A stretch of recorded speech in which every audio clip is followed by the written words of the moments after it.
Hi guys, welcome back to my channel. Today I am sharing swatches with you from the July Hella Handmade Creations. If you don't know what Hella Handmade Creations is, every month a bunch of different indie makers get together and they contribute one product to the Hella Handmade Creations site. That site is open the 14th to the 21st of every month, so this month it will open on July 14th and it will close on July 21st. In the description box, I will link the Hella Handmade Creations site. I will link their Instagram page, their Facebook page. I will link my Instagram page where you can see more swatches of everything from today's video. And then I will link all of the indie makers' sites. These polishes won't be available on the makers' sites. They will only be available on the Hella Handmade Creations site. But it will be a good representation of the brands if it was something you were interested in further exploring. Also, some products are what we call capped, and that just means there's a certain number of those available during the ordering window. So if a product has no cap, it will come with a cap on the nail polish bottle. It just simply means that there is an unlimited number of those polishes that can be ordered while the site is live. So I do have 8 of this month's offerings to look at today, and let's go ahead and get started.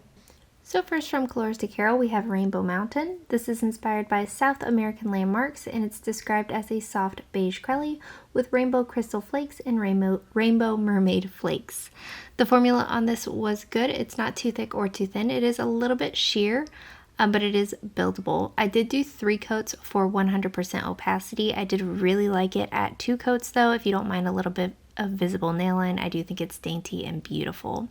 You do get a good amount of flakes out. I didn't have to fish or swirl to get those out. I didn't have to hold the bottle upside down, and they did spread out across the nail very easily. You will want top coat to finish this off. Some of these larger flakes can dry with some texture, but nothing in this polish will be difficult to remove, so there are 3 coats.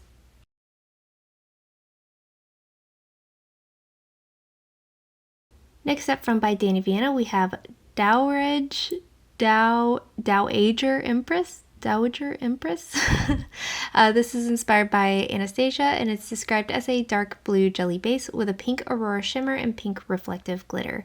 This one had good opacity here on this first coat. The formula was again smooth and easy to work with. I didn't have any issues with running, pooling, or staining.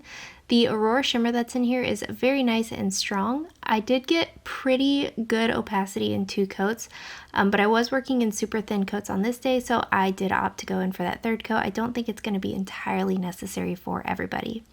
This is going to dry on the dull side, so if you don't love that, you will want a glossy top coat to finish this one off, but nothing in this polish will dry textured, and nothing in this polish will be super difficult to remove. So there are 3 coats of Dowerage Empress.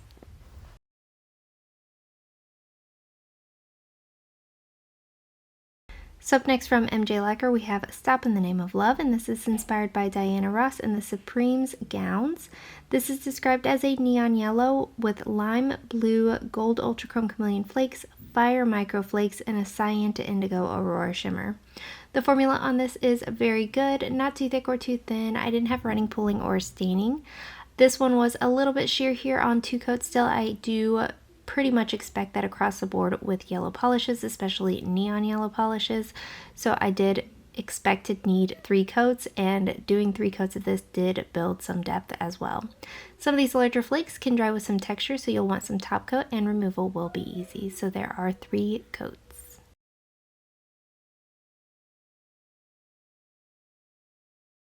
Up next from Night Owl Lacquer, we have Making Bust Sounds in the Moonlight. This is inspired by Psyche, and it's described as a blackened blue glowing with copper glass fleck shimmer and silver holographic micro glitter. I completely forgot that I still filmed this one in my old or my other swatching style, so I'm sorry, I didn't realize until I was editing the video that I did this, so that's really bothering me that it isn't uniform, but I don't have time to refilm. I did get full coverage here in 2 coats. It is going to dry with some texture, and removal will be a little bit more difficult, so there are 2 coats.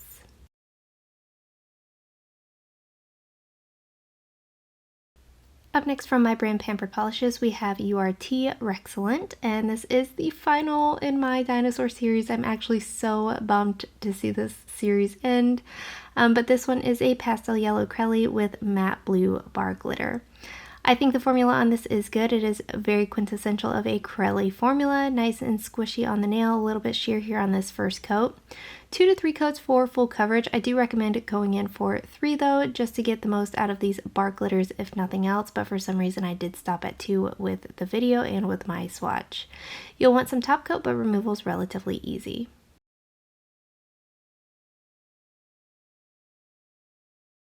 Up next from Penelope Luz, we have Tarot Deck, and this one is sold individually for $13 or as a set with the next polish for $24, but this is described as a green gold magnetic with a red gold shimmer. Formula on this one was good. I had no application issues whatsoever. I do think this is pretty unmagnetized, but it really comes to life fully magnetized and it is gorgeous. I did do 2 coats. I think I would opt to go in for 3, wearing it out and about. Removal's easy.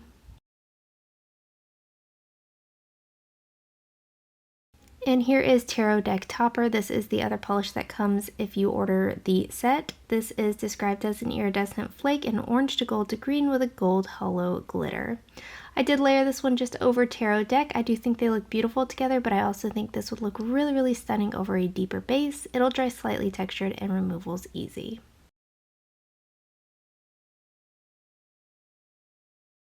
And lastly from Rogue Lacquer, we have Little Monstera. This one is inspired by Plants, which is her new series, and it's described as a leafy green hollow with green shimmer and packed with hollow flakes.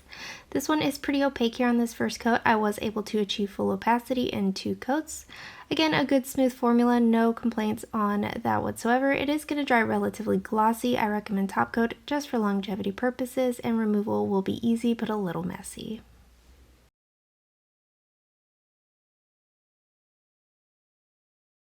And guys, that is it. Let me know in the comments what you thought of these polishes. Let me know if you plan on picking any of them up, and let me know what your favorite was. Give this video a thumbs up if you liked it, subscribe if you'd like to see more from me, and I will talk to you again next time.